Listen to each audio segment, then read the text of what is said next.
കേരളത്തിലെ ജില്ലകൾ രൂപീകരിച്ച വർഷത്തിനെ പറ്റി PSC പരീക്ഷകളിൽ ചോദിക്കാറുണ്ട്. തിരുവനന്തപുരം, കൊല്ലം, കോട്ടയം, തൃശ്ശൂര് എന്നീ ജില്ലകൾ രൂപീകൃതമായത് 1949 ജൂലൈ 1-നാണ്.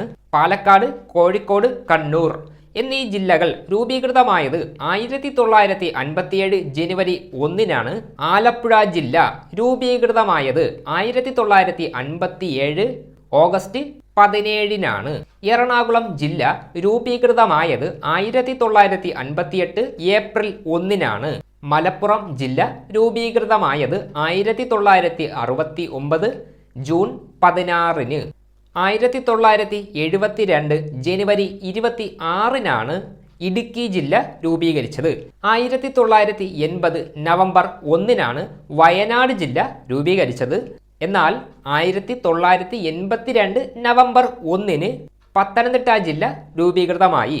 കേരളത്തിൽ അവസാനമായിട്ട് രൂപീകൃതമായ ജില്ലയാണ് കാസർഗോഡ് ജില്ല. കാസർഗോഡ് ജില്ല രൂപീകരിച്ച ആ ഒരു ഡേറ്റ് എന്ന് പറയുമ്പം 1984 മെയ് 24.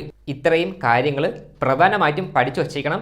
ഇന്നത്തെ ചോദ്യം, കുടുംബശ്രീ തുടങ്ങിയത് ഏത് പഞ്ചവത്സര പദ്ധതിയുടെ കാലത്താണ്?